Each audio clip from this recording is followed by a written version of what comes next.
So, my name is Abby Lovett. I'm with the Samuel Proctor Oral History Program. Today is February 18th, 2022, and I'm joined by Miss Betty Kramer. We're here in the Acorn Room at Oak Hammock. Miss Betty, could you say your name and spell it for us? My full name? Sure. Yes, please. Elizabeth, Elizkra, oh, that's my cell phone. Elizabeth.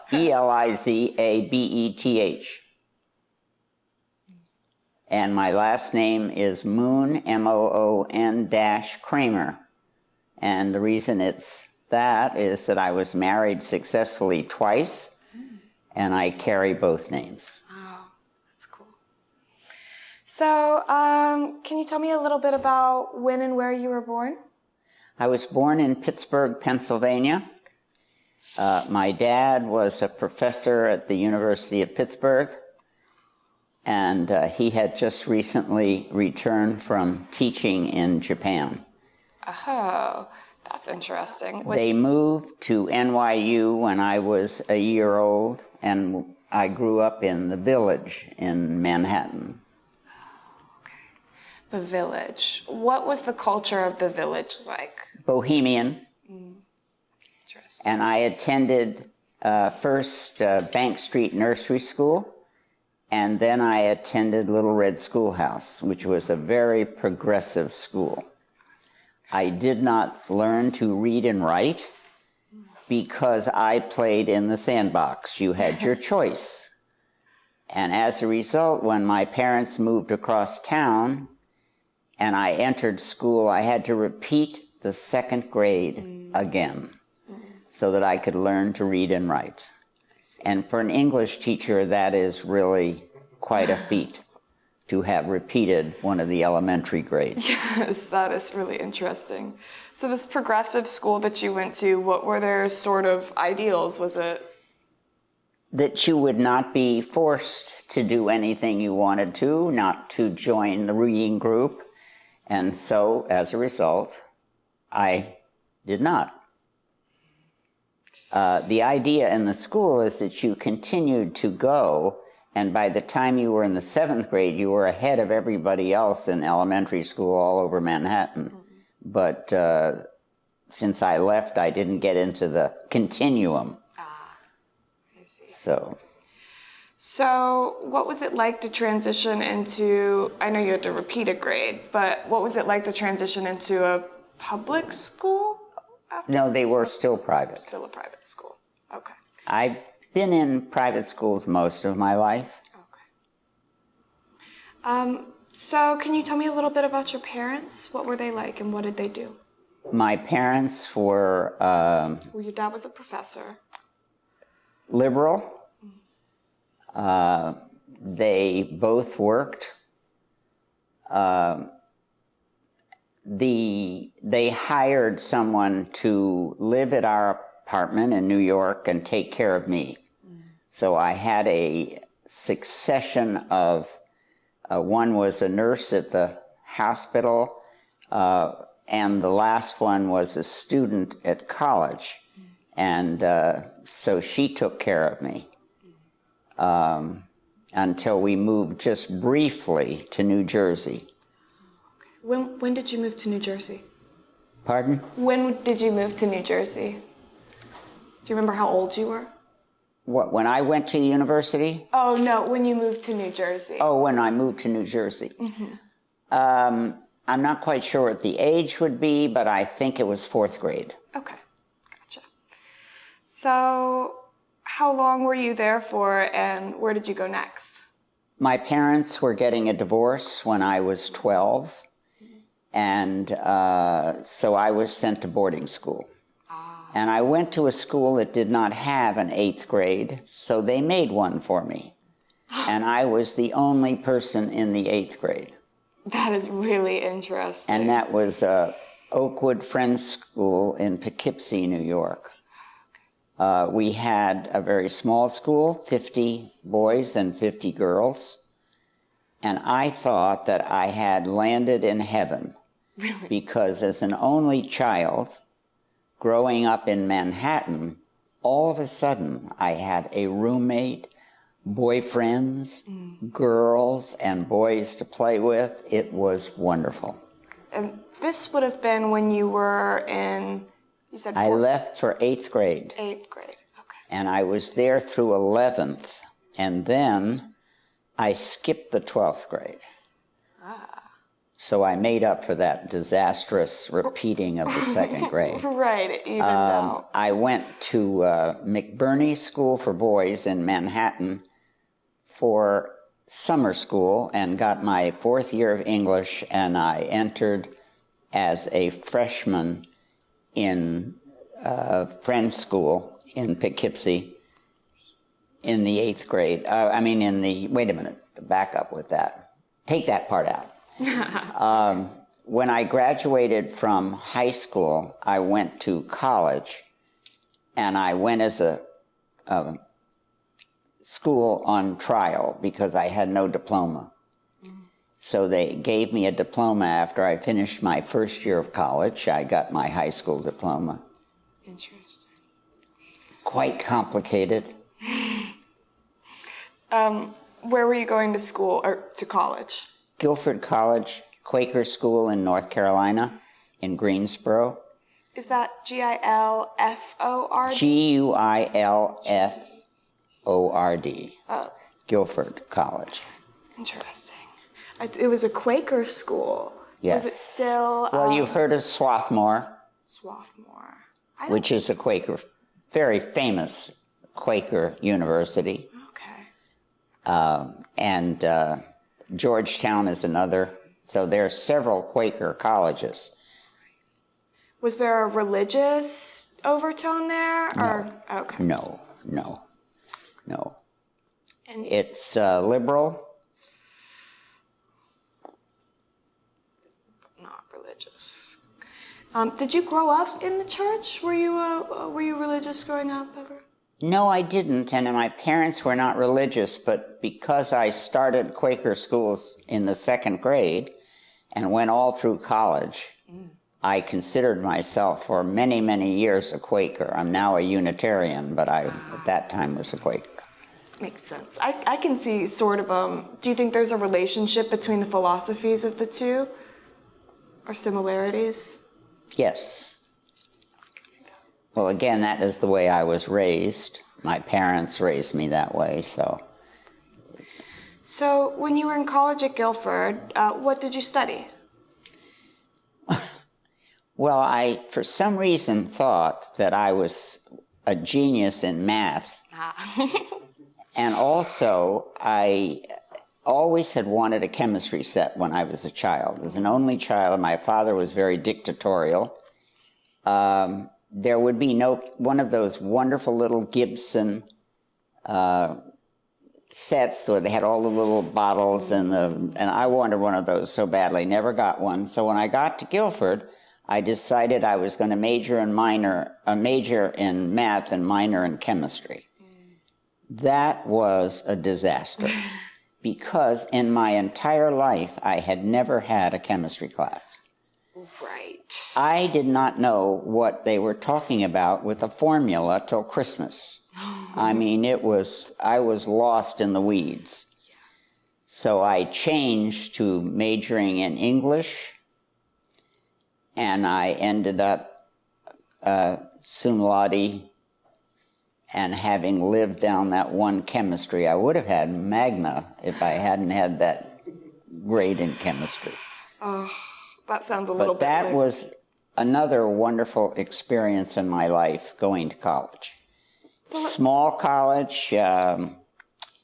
We had 500, let me see, there were 125 in my freshman class when I finally made a freshman class. And I met my husband at Guilford.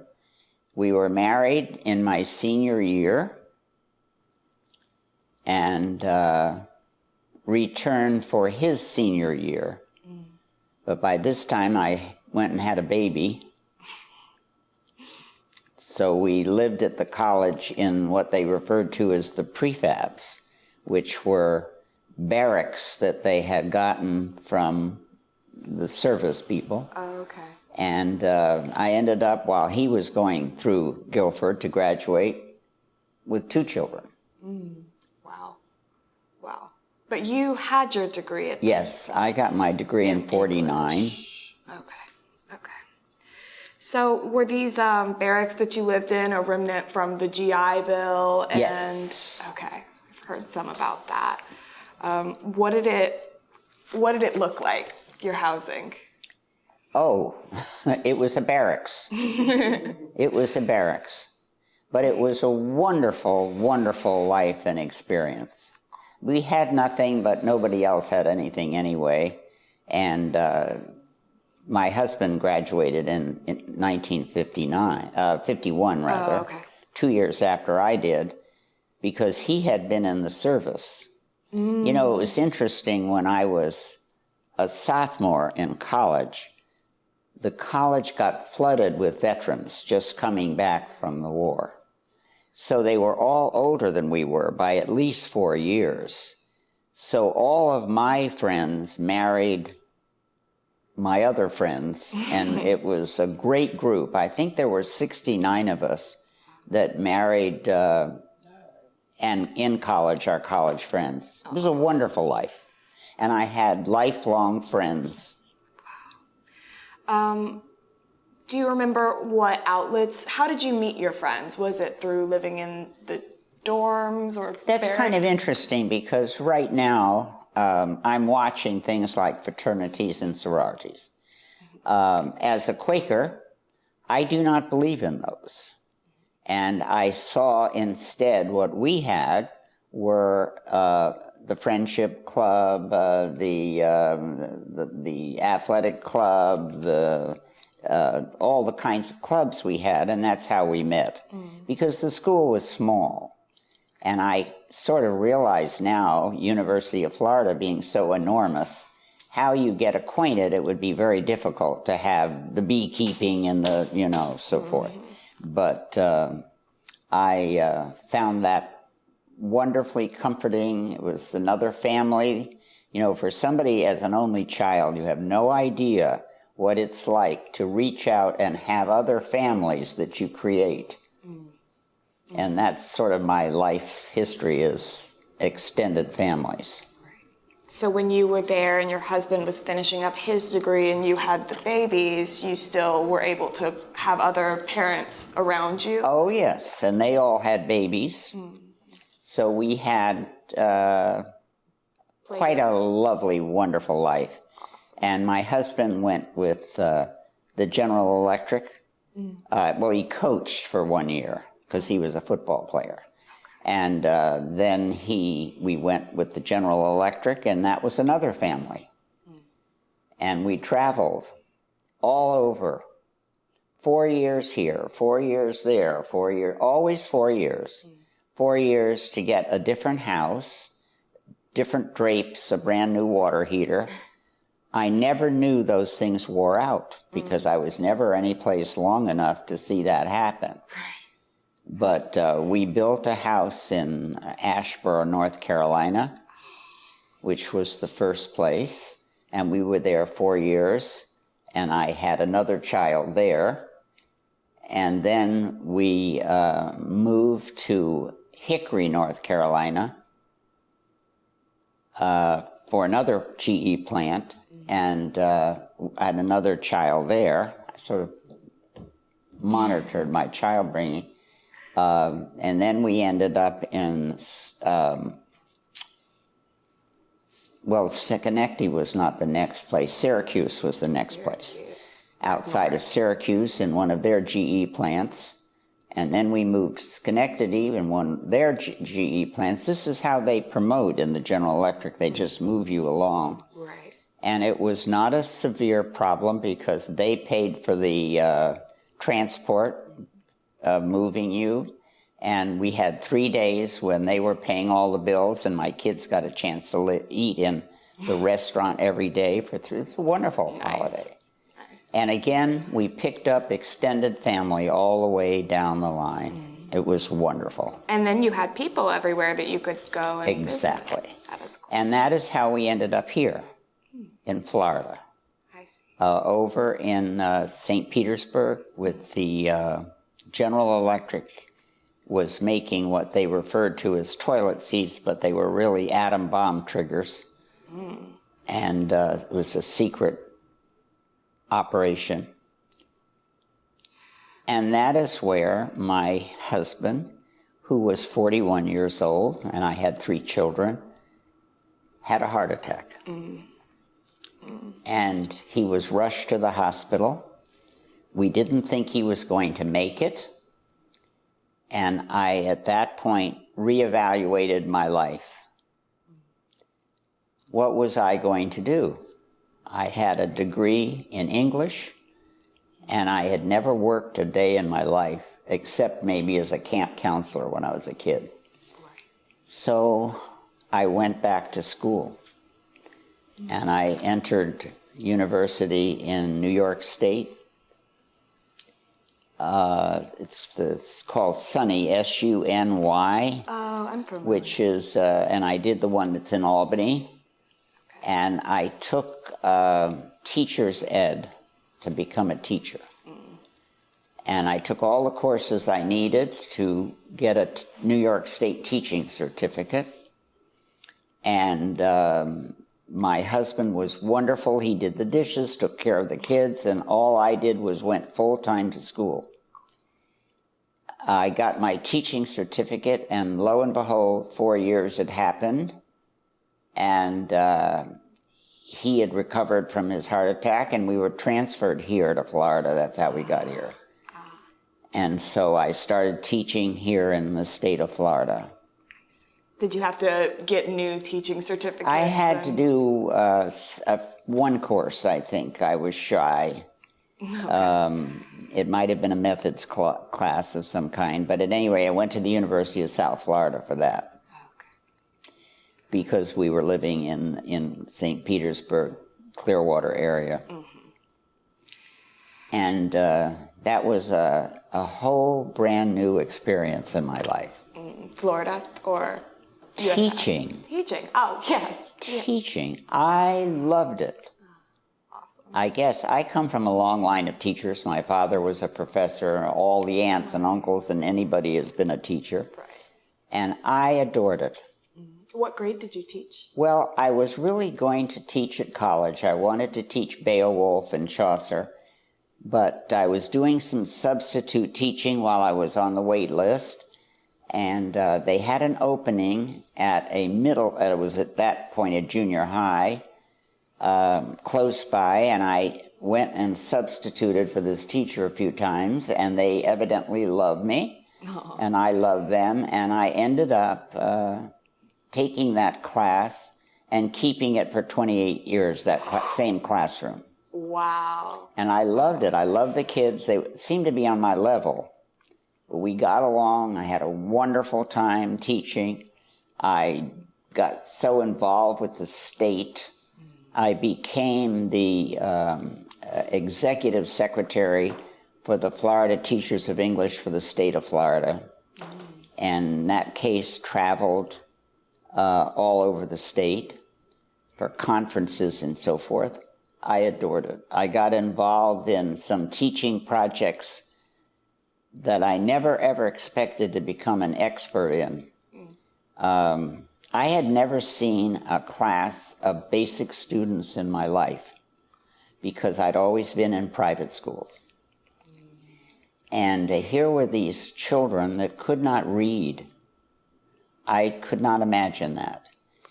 The classes were small, and so I took a class. And I had the best time with that class. The teacher that had been there before had been trying to teach them what accusative sentences were. And the kids could not fathom what she was talking about. They were teaching her, she was teaching them out of Warner's. which was a tough book. So I made my own curriculum for these kids, and I lectured all over the state on what I was doing. And Random House gave me a set of special books, and the kids prepared special portfolio books for the Random House for them. And that was wonderful. We did just fabulous things. And that's something that could be applied to other students, that other teachers could. Well, I had to try to find ways to have them learn to read. And at one point, my husband recorded the stories in the book that Random House had given me.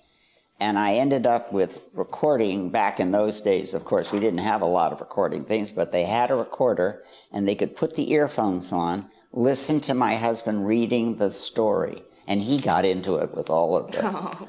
And they had a card, and they were following it down as they were reading. Mm. And I would cut out comics, Sunday comics, and they would have to paste them together in the order of the story.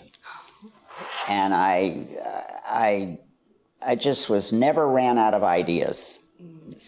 Never ran out of ideas. The kids were supposed to have captured me, and they wrote ransom notes. I mean, they really had a wonderful time. And Random House gave us money for what they had done. So I said we'd have a party, and I had the kids plan it. Of course, it was all soda and ice cream and cookies. There was nothing that was healthy in that party. Nice. But the mistake I made was taking over the school dining room for the party. And the problem was that kids, when they're used to one environment, were a little bit out of control in a different environment. I did find that out. Right. But I love those kids. I really did. They were wonderful. And when I started to teach, you might be interested in this, we had just desegregated the schools in Pinellas County. Wow. When I arrived that December to start teaching was the first year that Pinellas County had desegregated. And it was very difficult for those kids because they had always been in a black school, and now all of a sudden they were down on the totem pole in a mixed school. Right. And they were defiant in many cases. They were wearing black bands on their arms or carrying a black glove for some reason, daring you to take it out or something or other. But I watched over the 28 years I was there, watching the schools change. And at the end, we had boys and girls together. In the very beginning, to get a group together in an English class for 3 people to do a project, it was very difficult. But towards 28 years later, there was an enormous change that took place. Enormous change still has to take place, but it was really very interesting. Do you remember what year that was that you said you 68. 68. Okay. 68. The armbands that you mentioned, were those did they have anything to do with protesting the Vietnam War? No. No. This was strictly, these were 12-year-olds and 13-year-olds. This was, I don't want to be here, you know. Mm-hmm. Mm-hmm. And so we had our little setbacks occasionally, but I saw it come together over that length of time. Mm. Wow. So 68 was, so you taught from 68 until? 1990, but when I was 51 years old and my husband was only 54, he died. Oh, wow. Died of a heart attack, suddenly. And he was still an employee at the General Electric. I mean, we never had a chance to retire. We had taken one trip together, that was it. And the year before he had the heart attack, he and I had joined some other adults in taking some kids to Europe. And we sponsored a trip. And so he had that one time to, travel. And so now I am, fortunately, a teacher. I have a career, very successful. And that was wonderful. I had an extended family, all my teachers that I loved, and my kids that I loved. And so I had 13 years of being a widow and learning to get back on my feet, I guess. I was very proud to claim that I would never, ever get married again. And why would I take on some old man to take care of? I was not going to do that. And I started to date. So that was my 13 years. And my late husband had done everything to make me a success because he had taken care of the kids so I could get a teaching certificate, so I had a profession. Before, when he had his first heart attack, I had nothing. So I was always very grateful to him. And so here I was teaching, very happy. And I went to a party. My mother had just died, I think, in August, and I was at a Christmas party. And I was with another guy, and some guy came up to me, and we were talking a few minutes, couldn't have been more than 2 minutes, and he asked me out. And I said, no, I cannot go out because my kids are all coming for Christmas. You mean you can't get away for even a dinner or a lunch? I said, no, they're coming all the way from Chicago. I'm devoting my time. And he pulled a card out of his wallet and handed it to me. And he said, when you get free, call me. And he marched off. So that was probably the 21st of December. And along about January, by this time I was a member of the Unitarian Church and quite active. And I was running canoe trips, horseback riding, and tennis. I was in charge of those. So we had a wonderful tennis group, and I saw his card. He claims that I had it pinned to the bedstead, but I saw his card, and I knew he knew a lot of my tennis players because the party I had met him at was a tennis party. So I sent him a card, and on the card I said, I'm having a dinner at my house for about 34 people from my tennis group. You're welcome to join us. We're going to play tennis first, and then we're going to come back. And he showed up. He showed up. But by the time the evening was over, he was gone. And I thought, I had seen him here and there around the room, but with 34 people, and you're very busy, you're entertaining. And the next tennis group, he showed up all the way, and he lived in another county. He lived in Hillsborough County in Tampa, and I was in Pinellas County in Clearwater. We were married a month later. I just want you to know. Wow. And in that month, he came to my house and met my son who was living with me. I went to his house for dinner where he was living with his son. We took my car, drove to North Carolina, bought a lot, arranged to have a house built, came back. I saw my lawyer on Wednesday. I saw talked to, what else? We went and got a marriage license on Thursday, made the arrangements on Friday, and my minister married us in his office on Saturday. Wow. And on Sunday, my college roommate from way back at Guilford had always planned to visit. She came down, arrived, and we had a 3-way honeymoon. So that was my And that was the beginning of a new life for me. Wow. I took a brand new turn, nothing I ever expected to do. My kids had never heard his name. They were absolutely stunned. I bet.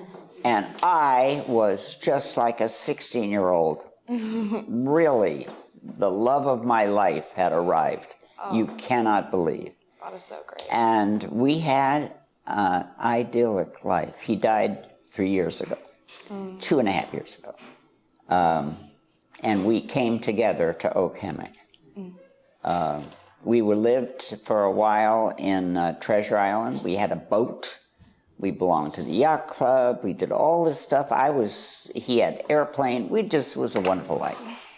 And we came to Oak Hammock and another brand new extended family. So now I had my Guilford extended family. I had my tennis friends, and where Buddy and I had lived together, and we came here. And this is my extended family. And it was the best decision I ever made, or that we made together. And so we've been here, I've been here 18 years. Oh, wow.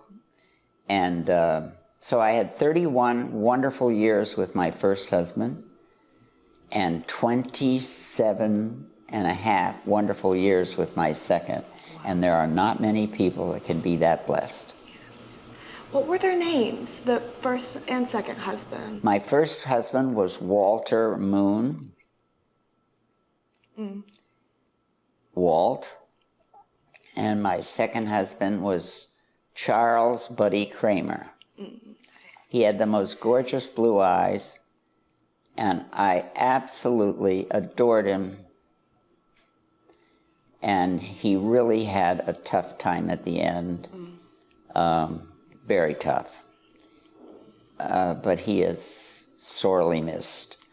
But when you have Joe and Heather and all of these people that I have known for 18 years, 17 years, and I'm 94, almost. I'm going to be 94 next week. What? No way.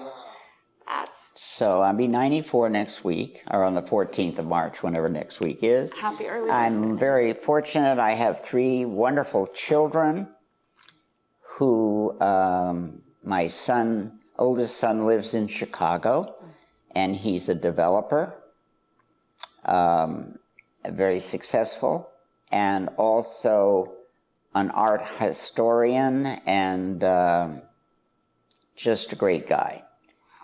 And my second son lives in, you may have heard of him, I don't know, he lives in Clearwater. He has a rock band named Stormbringer.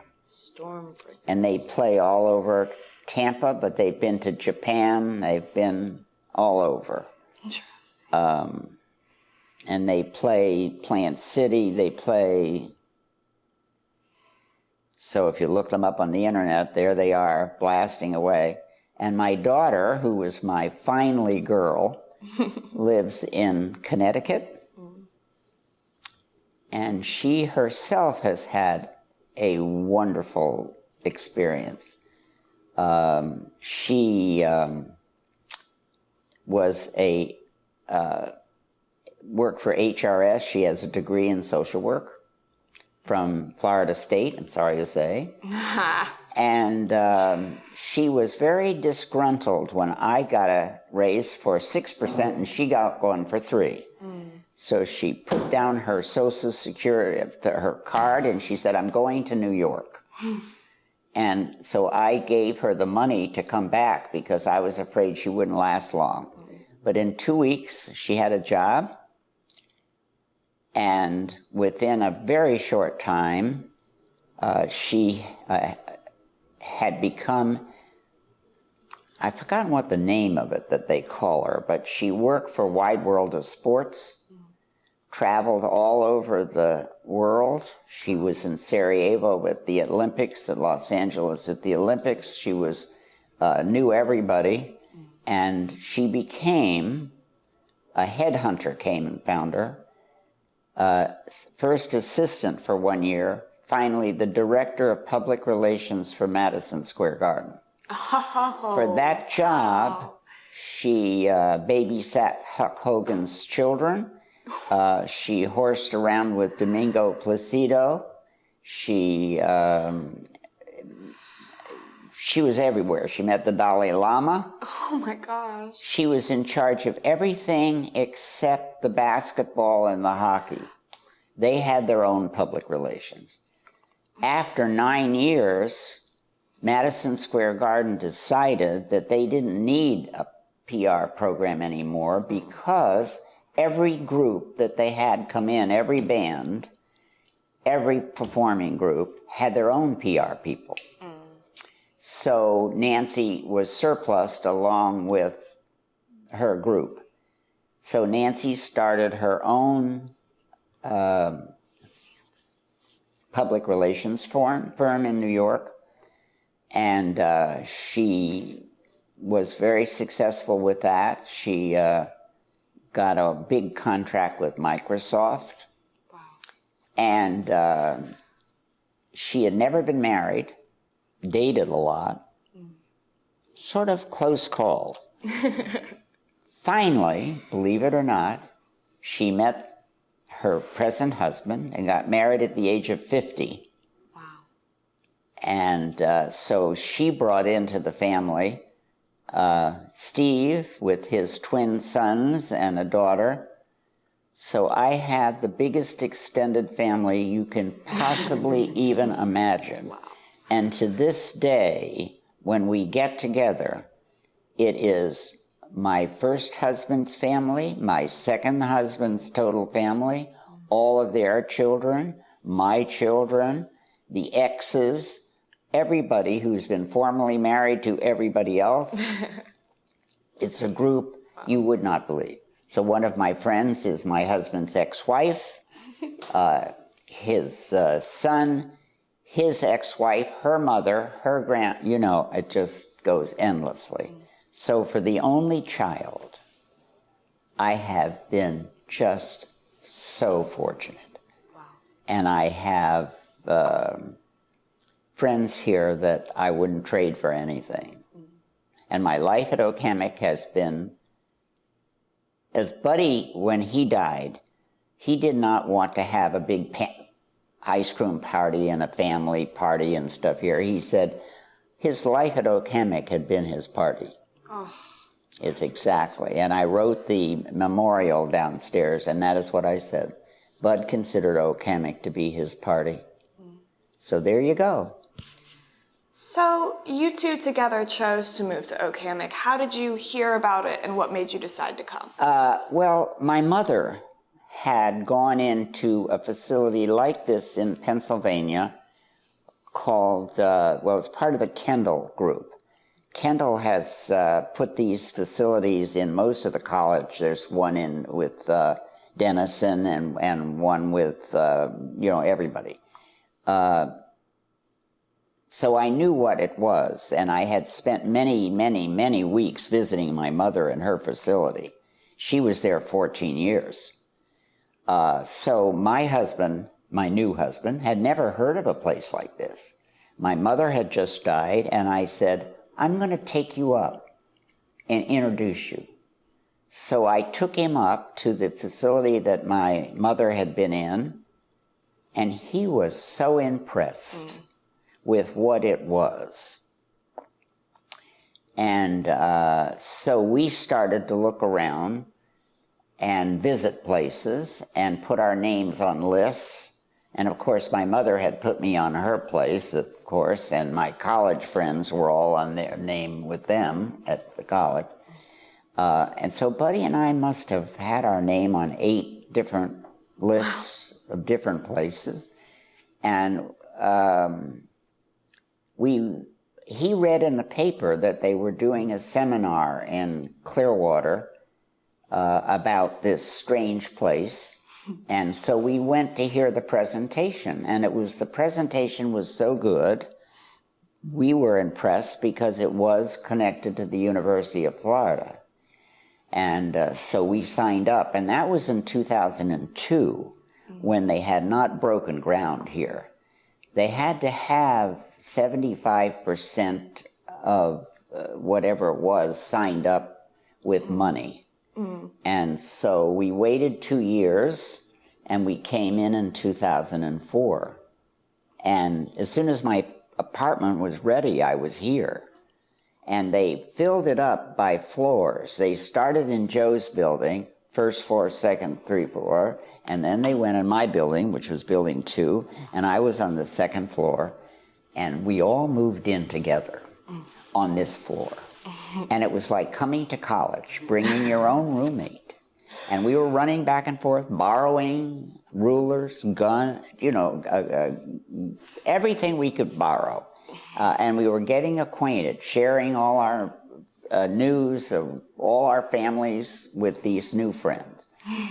And it was a wonderful experience. But for me, who had been in a boarding school, I started my life in a boarding school, and I'm ending it in a boarding school, because this is very similar to a boarding school. And I've been through 9, I think number 10 CEOs here, and many management systems and so forth. But my friends like Joe and Heather, great, wonderful, dear friends. So, what was the early days of Oak Hammock like? Was it pretty crowded here yet, or was it still very small? No, as a matter of fact, I got to tell you this. I have the funniest stories to tell about Oak Hammock. Oh, please.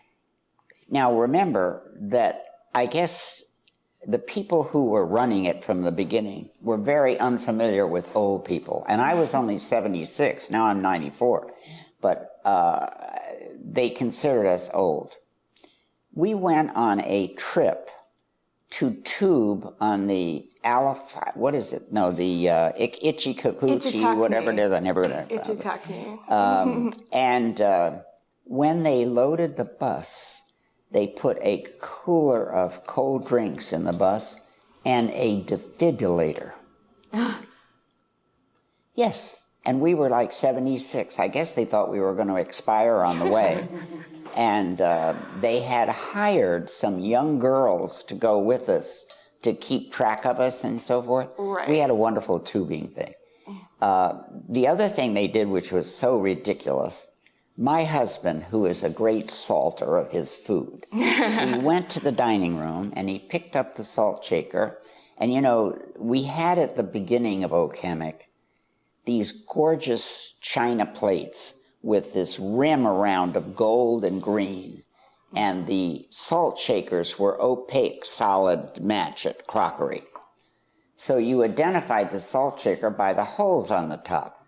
Big holes for salt, small holes for color. His plate was black. They had decided to change all of the salt and pepper shakers because those of us who were old should not have as much salt. Oh, no. And that lasted 1 week. We got the salt and pepper shakers back. Mass protests, right. I'm sure. There were lots of problems with Oak Hammock originally. The builders, for an example, were supposed to be inspected, and they picked somebody from the university to inspect who knew nothing about building. Oh. So the double pane windows that we were supposed to have were single. They had put the concrete in the porches sloping towards the building. Oh, no. So that when we had that first hurricane, it flooded all of their apartments. Fortunately, not mine, because I had already paid them extra to close mine in. And so that was part of the deal when I moved in. However, the ones who had the screened-in porches got covered with water. That first hurricane we had in 2004, we had standing water out in the front. And I was afraid that we would get an alligator in our in our commons, because the doors opened automatically and the water was all the way up to the door. So we could have easily we had an alligator or two in our lake that they could have just walked up to the door and said, "Open." Oh, no. And there they were. So that was it. That was exciting. But we had other issues. They had to repaint the whole building because the painters had not put mildewcide in the paint. And within 1 year, we had a green building. And they had to repaint everything.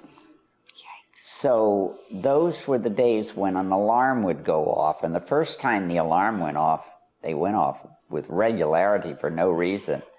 I met all my neighbors because we were in our pajamas and bathrobes out downstairs, outdoors. When the alarms went off, we all took the stairs and went out to stand, and they had their dogs and their cats and everything they had. And so we got acquainted, you know, with everybody that lived on the 4th floor and the 3rd and the 2nd. Yes. But these were wonderful, wonderful years because the people here and the staff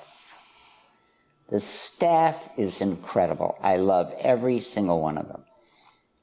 They've been here as long as I've been here. And I see Terry and I see Anthony and I've seen them, their family.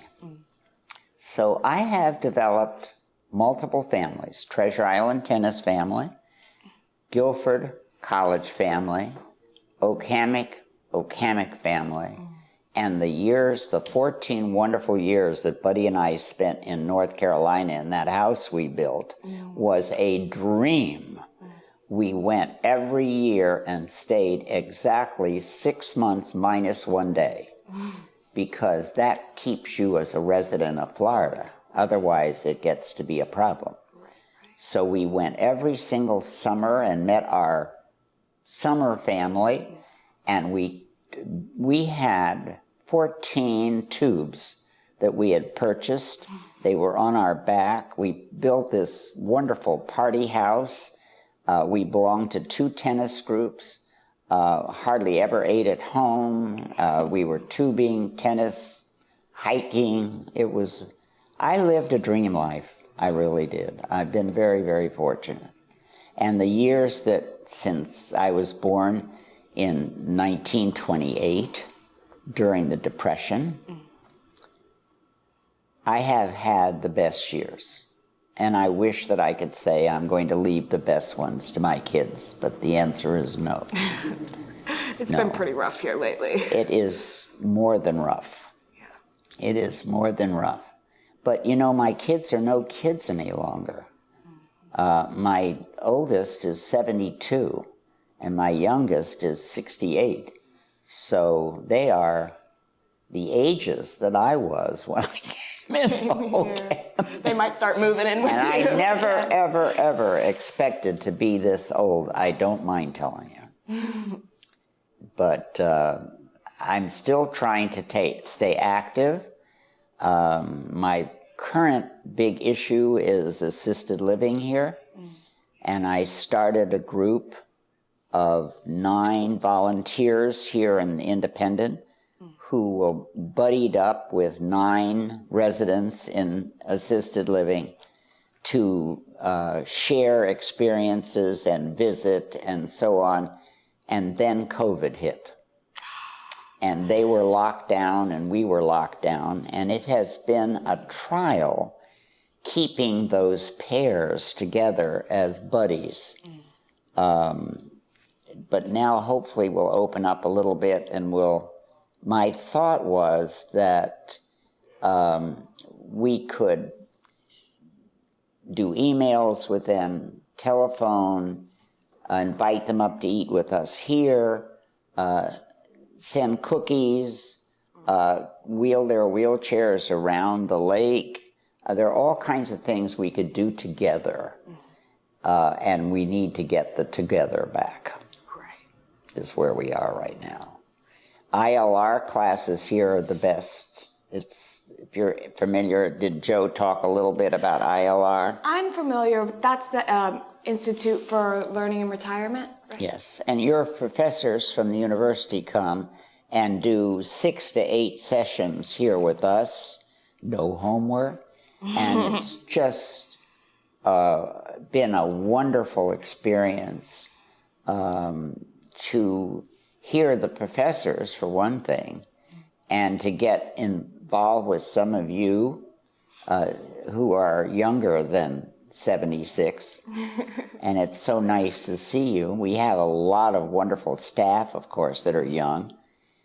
Right now, I think we're desperate for more people to work. We don't have the number we need right now, but hopefully you guys will come over and sign up to be waitresses and whatever. Okay. But this project, what are you doing with this project, for an example? So, well, with this interview, we're trying to learn, in addition to learning about your life and your background so that we can understand your experience, we want to learn about the early days of Hammock. So what you were just describing, the bumps in the road along the way and also the good things. So. Well, you know, there's a reason for this. Years and years ago, families did not move around. Your parents probably do not live close by, so therefore you don't have that cohesiveness. But they had small towns, and they had people living together in groups. And as a result, when people got old, they lived with their mother and father, or their children, or whoever they could find, aunts and uncles. If somebody died in the family and there was a child that was orphaned, somebody else. I know my grandparents were in Columbus, Ohio, and when my mother grew up, they had a young boy living with them who was really a cousin. But his parents had passed away, and so he was part of their family. Nowadays, you don't have that. That cohesiveness is gone. So you don't have that sense that your grandparents will take you in, or your parents will take you in, or your brother. I mean, you're busy, you know, you haven't got that. So these kind of facilities are going to become so popular. I mean, just unbelievably popular. What would you say it is that makes Hammock a relatively successful institution among other retirement communities? First of all, it's not a religious facility. I might tell you that. My husband was Jewish, and he was very sensitive to the discrimination that he had had as a Jewish, and he was a graduate of the University of Chicago. Wait a minute. I've forgotten what the name of the town is, outside Champlain, Illinois, I guess. University of Illinois. The colors were the same. But anyway, here it's, the college is the most important influence, I think, the fact that you're close by. As I said, lack of religious overtones. It was new. And let me tell you, new in this business is very important because you're always being outdone by the next facility that's opening. They're going to have brand new furniture and offer new things and so on. We're trying to change. We're trying to change. The menu now is appealing to baby boomers, for goodness sake. Those are my kids. So there's a lot of Mediterranean food that's being served, that kind of thing. But I think particularly the community spirit we have here.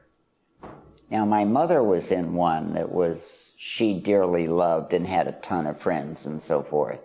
So I don't know whether it's totally unique to Hammock, but I think we're better than anybody else. What can I say? When you look at some place like this and think, oh my God, there's the old folks' home, but we don't consider that. We consider this home. And the fact that there are a few old folks around makes me feel a little comfortable. At least anybody older than I am, I know there's a chance. So, when you look back on your life, you lived through a lot of important historical events. What stands out to you? I mean, you saw the Great Depression, you saw World War II.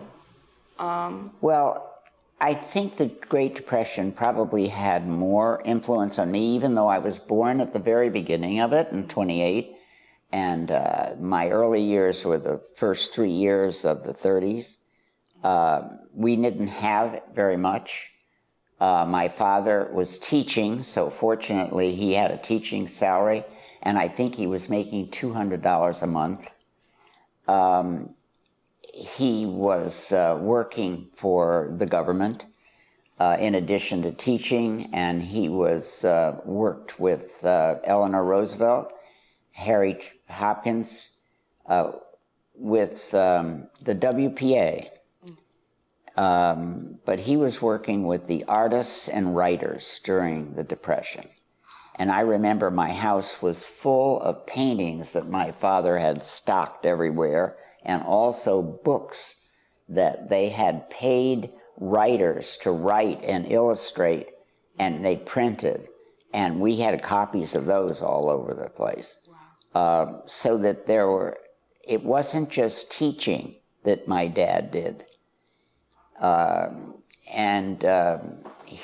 When the war was beginning to hover, you probably know that there was no Air Force. We had no Air Force.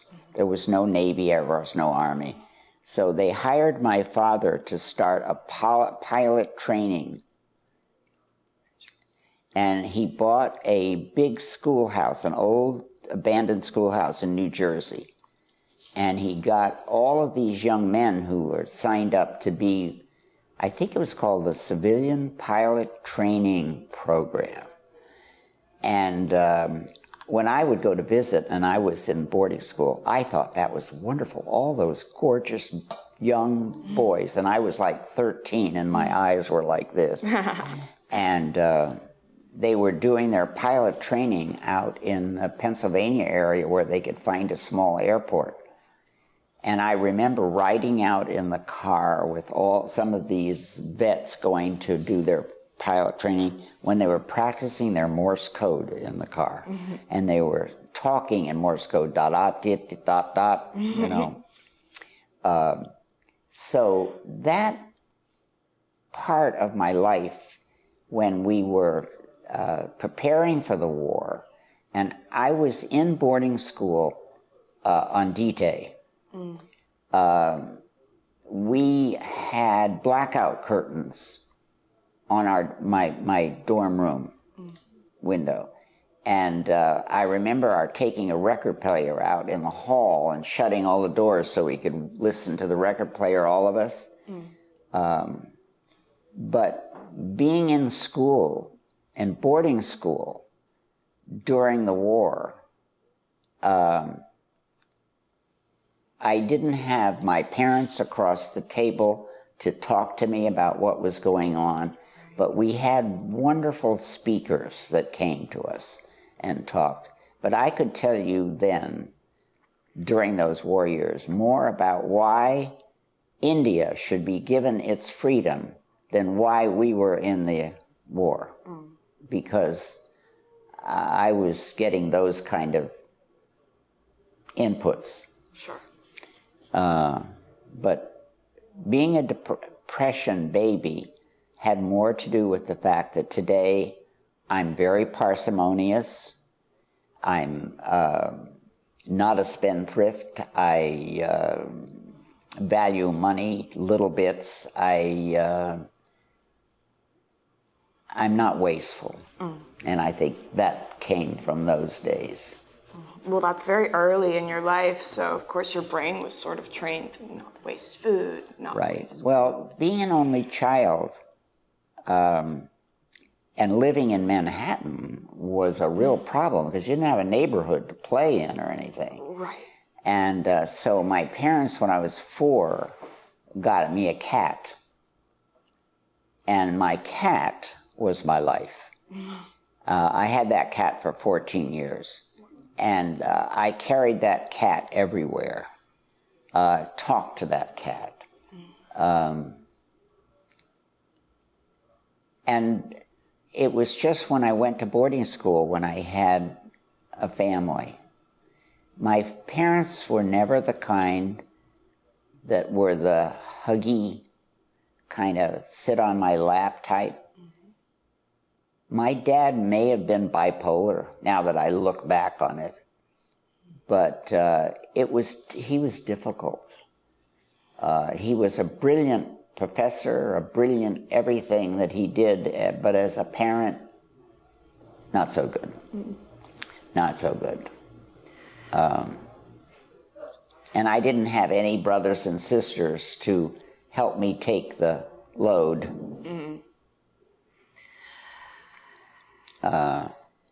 So the divorce really may have been a blessing in disguise. How old were you? Said you were around. How old were you when your parents were divorced? 12. 12. Okay. Okay. Oh. Old enough. It's a very, very strong memory, but I was a great, you familiar with what the Nancy Drew mystery stories are? Okay. I was a great reader of Nancy Drew. And when I was told by my parents that they were going to get a divorce and I was going to be sent to boarding school, let me tell you, I never looked back. I was going to be Nancy Drew. I was going to boarding school because that's where she was. And so that's what my memory was. Oh, goody, I could go to boarding school. Not, oh gosh, parents, I'm sorry. So I'm curious now, since you were such a fan of Nancy Drew, and your daughter's name is Nancy. Yes. Connection there? Or what? that your daughter's name is Nancy. And she's named after my college roommate. Oh, also Nancy. As a matter of fact, she's named after two of my best friends. Oh. I waited for that girl. I got through 2 boys, finally got to the girl. Yeah. And what were your sons' names? Well, is there a choice?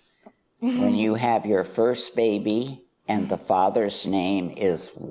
grandfather's name is Walter. Right. And the son's name is Walter Jr., so you're going to have Walter the Third. There is no question. So believe it or not, we sat and tried to what we were going to call him, and we decided to call him Buddy. So he's Bud Moon. But he was Buddy as a little boy growing up. And when my light of my life appeared, my blue-eyed, wonderful husband name was Buddy.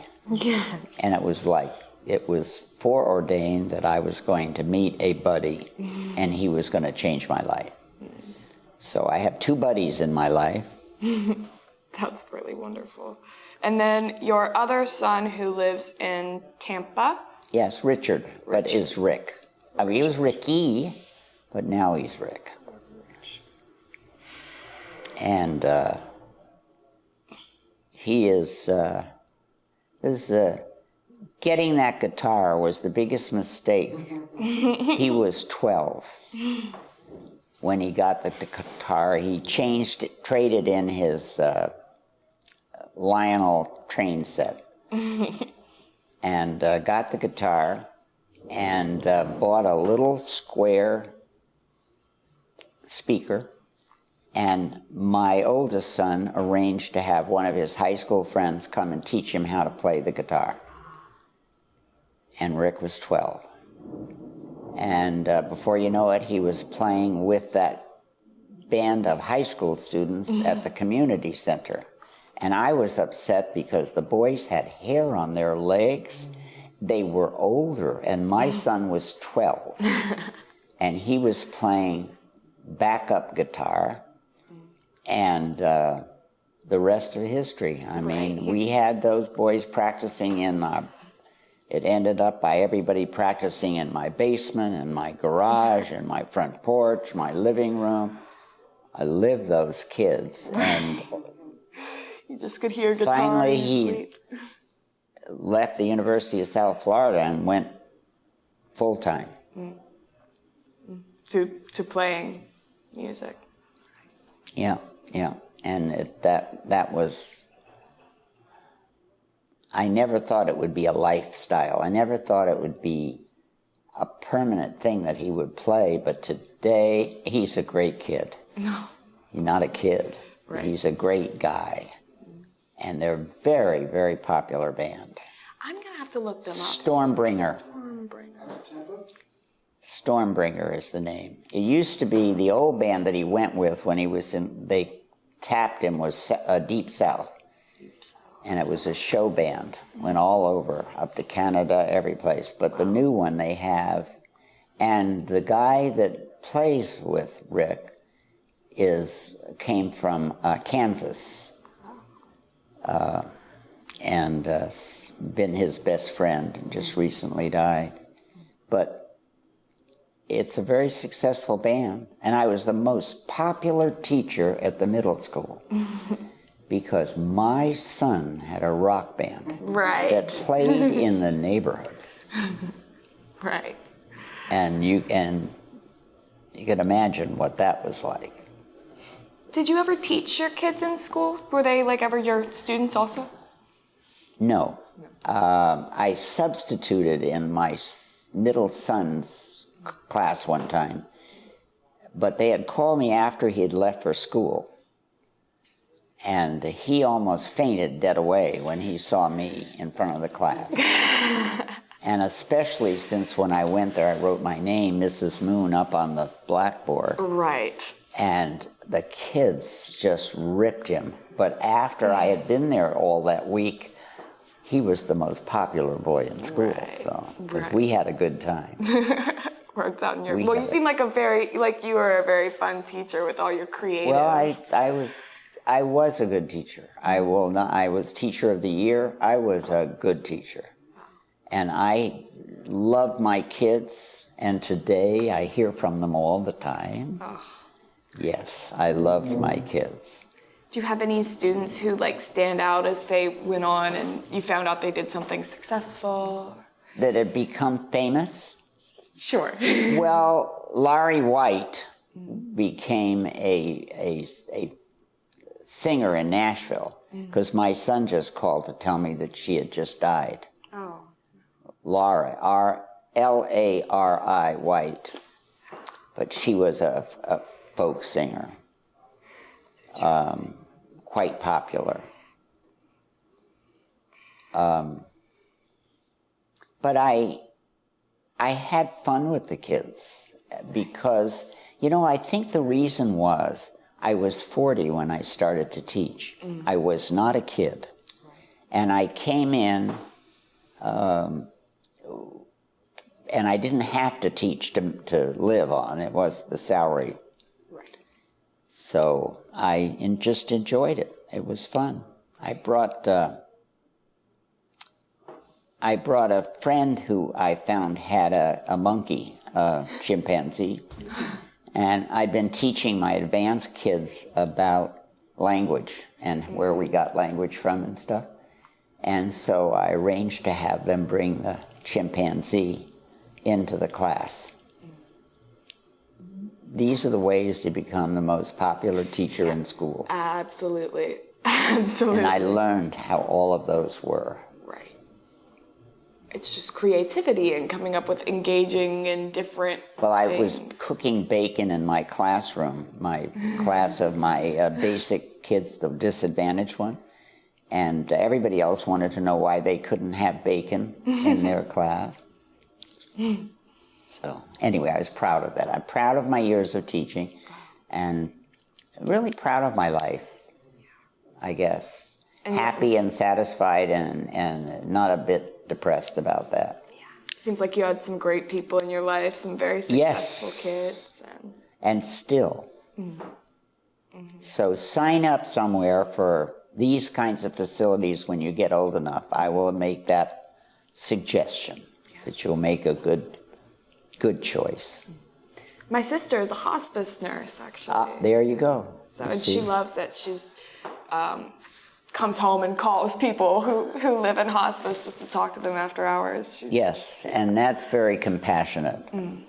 She has a heart of gold. She's so sweet. Yeah, that's a tough. field it is. Of course, I'm living in a hospice unit. I mean, the whole thing is a hospice thing. But it doesn't... Because we know that, we're close upon, Every time I buy stamps and I get 2 books, I think, what am I going to do with all those stamps if I die before I've used them? How do you talk about aging with other residents here at Oak Hammock? Is it sort of something that you joke about like that, or?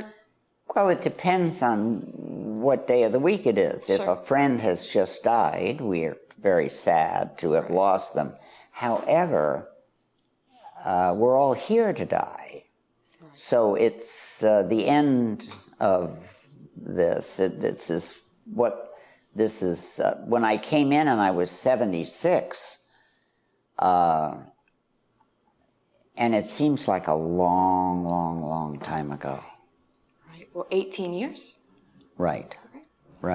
And it may, I may have many other years ahead, who knows? I was so shocked when you said you were 94? I'll be 94 on March 14th. That's just, I would not have guessed that. You look very, very good for your age. I still drive. Wow, that's impressive. But I'm not driving back and forth to Clearwater. Right. But I'm driving to Publix, and I'm driving to Spring Hill, and I'm driving, here, there, and the other place. But I know that the day comes when I want to turn in my car. I have access here to transportation for what I want. So, I'm not, it's a wonderful concept, the concept of long-term care, because everything is planned.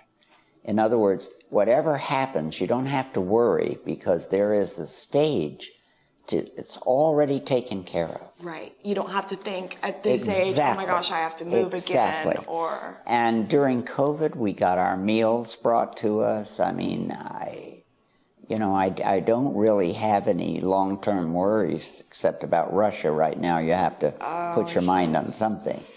But, and you guys are just starting out life, and you are so fortunate, because you've got a lot of romance ahead, you've got a lot of responsibility ahead, and you've got a lot of heartache along the way ahead. You really do. But just remember, every time you come to a bad patch, way ahead somewhere is a good one. I mean, there's no permanent bad patch. Right. That's really true. And you're so lucky to have the opportunity to get an education, because there are so many kids who are not able to get an education. Right. Well, and the quality, what do you want to be when you grow up? Right. I want to be a professor. I want to teach history. You want to teach. Good. You'll be a perfect teacher, and you will love it. And I will tell you that there is not a profession that is rewarding as teaching. I have to agree. In my and I know that I'm pitching for the high school level or the junior high level, but you're interested in college the way I was. I thought, well, I'm going to be a college professor like my father. And no, here you are. But when I think about my history teachers, or even my English teachers in high school, they had such a huge impact on who I became. It's definitely a valuable, an extremely valuable job. Did you grow up in Gainesville? I grew up in Pensacola. Okay. If you're familiar. Northwest Florida. Okay. But I've lived in Gainesville for 4 years. And where did you grow up? I grew up in Atlanta, Georgia. Lakeland? Atlanta. Oh, Atlanta. That is a fabulous. I had all kinds of relatives in Atlanta. Oh, that's a fabulous. My grandfather was principal of a high school in a little town called Buford, Georgia, Buford, which is now a suburb of Atlanta. That's how far away it was. And he was the principal for, I think, 29 years. Wow. But I always loved Atlanta. I do. I love the spirit of Atlanta. the heart of Atlanta. I think that it's got such a core. I was raised in Manhattan, but Atlanta has brightness, and not that New York doesn't now, but there have been times when it hasn't. Yeah. So, and what are you planning to do with your life? I think about going to law school, so I want to be a lawyer. You're going to go to law school? Yep, after this degree. I'll go to law school. At UF or elsewhere? It depends on how I do on the test. We'll see. Where they'll take you is Yeah, how I wherever feel they take about me, it. Yeah. My late husband, number 2, his granddaughter, Kari, who I adore, is going to Florida State, and she wants to go to law school at Duke. Duke's a good law school. Very nice. Well, that we'll see, but she is doing super well. She just made 100 on her statistics exam, and I said, anybody that can make 100 on a statistic exam is... Right, because you experienced that chemistry, math Oh, well, that was... semester. That was just... it's funny, I didn't have any guidance in picking that. It was what I decided I wanted to do. And I had not had a senior year in high school where you have all kinds of helper to guide you through your choices. And I had applied to 3 colleges. And I got accepted from Guilford because they would take me without a high school diploma. How many colleges are going to let a freshman come in that doesn't have a high school diploma? Right. But remember, this was during the war, or the early war. Right. And they were dying for students. They had no men students. All they were over fighting in Europe. So here is this little lady from New York City who was asked to enter our freshman class. So they put me on a provisional certificate and got me in. But I could never do that today. It's a lot different. But nobody was there to tell me that chemistry was not going to be, that you did not take high school chemistry if you had never had a chemistry course in your life. Yes. That all you had wanted was a Gibson chemistry set. Was it also something that you felt compelled to do because there weren't a lot of women taking math and science courses? No. No, didn't matter. No. Okay. You remember now, I was raised as a Quaker. Right, you have very progressive So parents. I grew up with no prejudices at all. People say, how can you not have any prejudice? I have a little tiny bit of prejudice towards fat people, which I will admit to. But I never grew up with any. I have 2 black grandsons. So I never would have any, I just never. Jewish, I went to school, and I guess more than half of my classmates were Jewish, but I didn't know that. Right. I guess I never asked or never, So to be totally without bias, I had black students in my classes before they even thought about having them in Pinellas County. Yes. And some of them wonderful friends. Eric Springer and I were chit-chatting on the email for years and years and years, and he was a judge in Atlanta, but he was in my class. It's just, I know. Was that important for you, having that background, going into this school in the South where integration is just now happening and these kids are learning to deal with maybe some of the prejudices they didn't realize they had? Well, it was a shock to me to find out that it was, but I was perfectly aware of the fact that it was a big deal. Oh, right. And I remember saying to this guy who's in my basic class, and I said, we were having a discussion about whether he wanted to be called Black American or Negro or what kind of word we were. And I said to Jerry, Jerry, what would you like to be called? And Jerry said, I'd like to be called Jerry Hunter. Yeah. So that kind of summed the whole thing up to me, right there. Right. But I've just led a good life. I don't know. It really seems like it. It really does. Did you have any questions that? No. I'm pretty. You know, teachers never run out of things to say. You know that. So that, you know, we can go on and on. What other subject would you like to hear about? Right, you're a professional question answerer.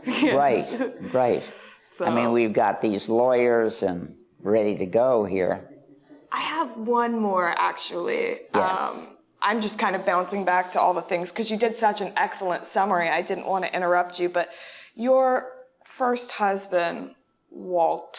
Yes. You said that he was in the war. Yes. Did he ever share anything about his experience or what branch he was in, anything like that? He was a high school student, and war was declared the December of his senior year. Right. And so he and 4 or 5 of his best friends all went down and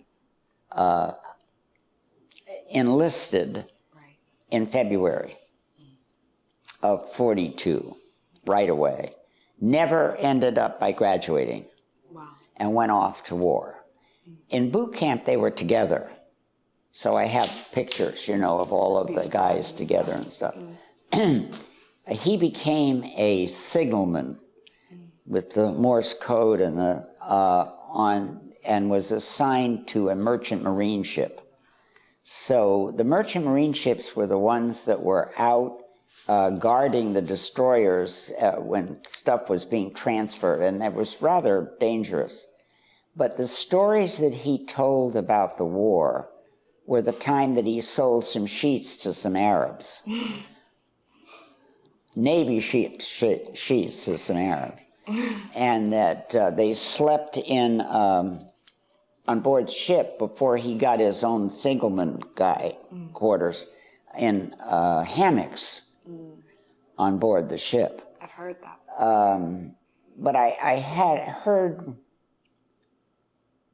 I don't think that he had any appreciation for the fact that he had an opportunity to be in both theaters of war, and because after we got married and we had this opportunity to sponsor these kids to Europe, for him to go back to Europe, he never made a connection with the fact that, well, I used to be here.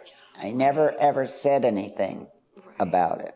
So I think in the Navy, he never really got off the ship to learn about another culture or anything.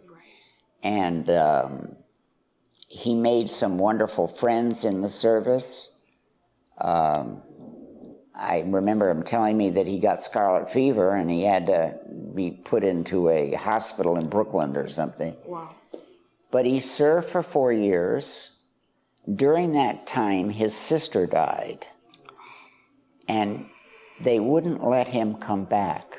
That's awful. And he never forgave the Red Cross in all the years because they had kept him from coming back. Was that when he was sick with scarlet No, fever? he wasn't. Oh. But she died of, well, it was not a good story. So she had diabetes, but her mother and father, my husband's mother and father, had never taken her to a doctor. Oh, no. So she died in their car in a coma, undiagnosed. It was sort of a bad situation. Somebody I never met. It was way before I met Walt. Right, but still. But he came back and went back. He was a star football player. You mentioned. And that's how I met him. He came originally to North Carolina State to play football. And the coach there decided to transfer to become a coach at our school. And he brought Walt and 3 other players with him. So Walt came to Guilford by way of Florida State, and he was a star fullback, made all of touchdowns, and was And he unbelievable. Coached. He coached also, didn't he? Did he coach football? Yes, he ended up by being asked to coach the team the year after he graduated, and but that couldn't be a career. Right. Getting it with the General Electric was a career. But I have scrapbooks, 2 huge ones, of the newspaper articles with moon, moon, moon, moon, moon headlines. Unreal. Wow. And it was a real joy to go to a game when your husband was making all the touchdowns. Yeah, I bet. You know, a fullback does not have any place in a team these days. They don't have fullbacks anymore. That wasn't a word, the position I wasn't familiar with. Fullback is right there in the front. They give you the ball, you go over and get the score. Mostly his touchdowns were 4 yards just pushing through and getting through. So I married the star of the football team. Not too bad. Yes. Well, So I guess you've got to drain my life, but I'm very, very pleased. I am very, very pleased. It seems like you really had a great life and really, really rich career and relationships. Well, the career came as a gift. It was a gift. And I loved it. My one experience in Gainesville was I was a member of the Professional Practices Commission. Do you know what that is? I'm not familiar. Okay, it's a part of teaching that people really don't know too much about. There was a teacher here at Howard Bishop School that was creating some difficulties. So they hauled me out of my classroom to come and observe. And I had 3 days in Gainesville where I observed at Howard Bishop Middle School. I was junior high. I never, ever saw a situation like that in my life. I ended up in court with a book this full of samples and stuff. They had a teacher there that was unbelievable. And I sat in classes that were unbelievable.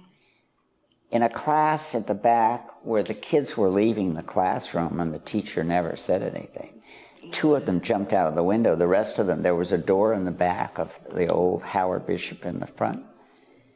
And he just stood up there with his book in the front and talking. And there was one boy that was picking his hair with a fork. The other girls here were putting makeup on. I mean, you would not believe. The things that went on in that classroom were just unbelievable. And they had a brand new principal, and he had tried to coach this teacher and help him and give him instruction and give him people to help, support him. And this was the last stop. And Professionals Practices Commission looked around to find a 7th grade teacher that would go and make a report. And I was like this the whole time. And so that was my only experience in Gainesville until I moved here. I'm glad you got a better experience later on. And I think Gainesville is wonderful. I really do.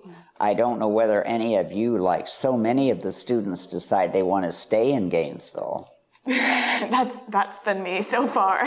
So far? Yes, I graduated in May, but I'm still here. But you're in graduate school. I'm not.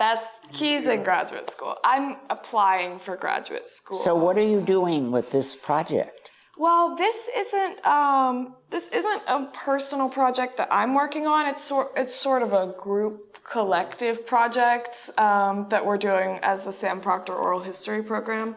But we're trying to get It's not part of the university then. Well, It is. It is. It's a program within the University of Florida, and we're just trying to learn because Hammock is a community that we have a lot of interactions with and involvement with. We're just trying to learn the history of this facility and also the people who live here. So I don't think that if you're asking what will happen with this interview, someone will transcribe the audio, our conversation, and then the tape itself plus that transcript will be put on our website for people, researchers, to use. So if you had someone who is researching Florida teachers and they wanted to know something about teachers or teachers' experiences during integration, right, they'd say, oh, well, they could hear your recount of your experience, or with something like being married to a veteran, or all of these things, your father being a professor. So we'll tag it with keywords about things that came up during this conversation so that people with all kinds of different projects can use it. Okay, good. So it'll be used mostly by students, researchers, UF people. You know, when I was a kid growing up, my father was very active in a lot of different things. And I don't know whether you've ever heard of the coal miners' strike in Pittsburgh during my first year of my life, I guess. But the coal miners went on strike, and the owners had police on horseback beating the miners. And my dad was very, very active in that. As a matter of fact, he had two friends that ended up by being extremely important in the United States history who were involved in that as well. If you ever want to see, as a lawyer, interesting kinds of things, look up the story of the miners' strike and how horrible it was. But he was always a union supporter, and his field of teaching, he taught labor. That was what his subject was. People always say, well, what did your father teach? And I say economics, but labor was his field. And that's a history for lawyers to study.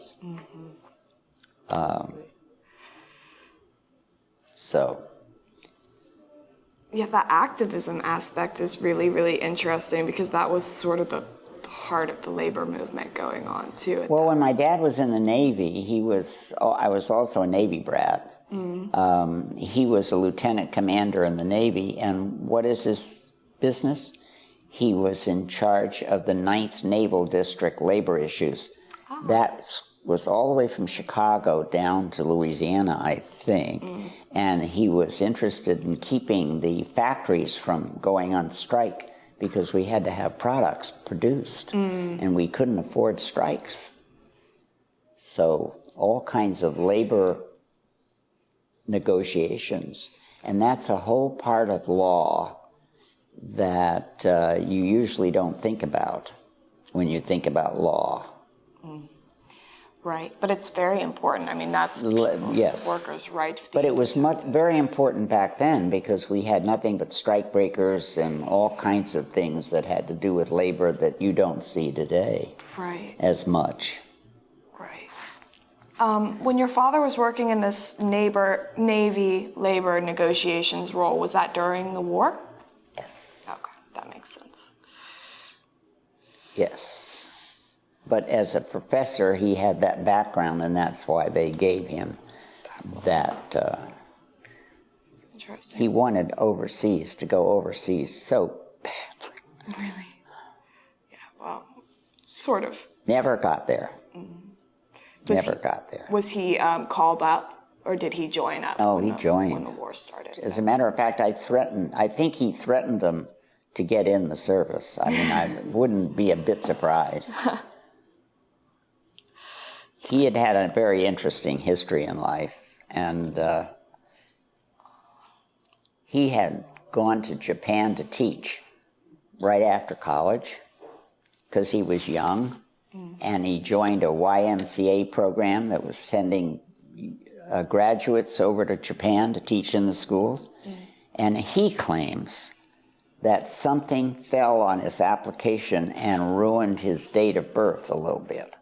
So when he got to Japan, they assigned him to teach college economics at Oita University. Oh, no. And he was only 17 years old. Oh, no. And so he taught at Oita University for 4 years, and he was there during the earthquake. The earthquake occurred in when? 24? I'm not quite sure. 25. Interesting. And that's a very interesting. All of his papers on that are at the University of Minnesota right now. But that's fascinating. This life is full of stories. Truthfully full of stories. Usually when I do interviews like this, people will mention, like you mentioning your father, and I'll think, man, that is someone I wish I could have had the opportunity to interview. Just Yes. So, but it's cool that I get to hear about him. And I'm sad that I didn't get a chance to interview him or take the initiative to do that. It's not that cameras weren't invented, but we didn't have the ease that you have. And you're not thinking about it as much when you're younger, and I know. All right. I know. But it's life is a story. It is. Life is a story. And here, my life, incidentally, is not nearly as interesting as half of the people here at Hammock, because they really have stories. I don't have a story. You do. Well, I don't have, I haven't invented anything and you'll find people here that you'll talk to that you'll be so impressed with because they've contributed so much. And, I really basically have contributed very little. No, I don't think that's true. I don't think that's true at all. You helped create a system for kids to learn how to read, which is pretty important. Well, I've taught English to a lot of kids. Yeah.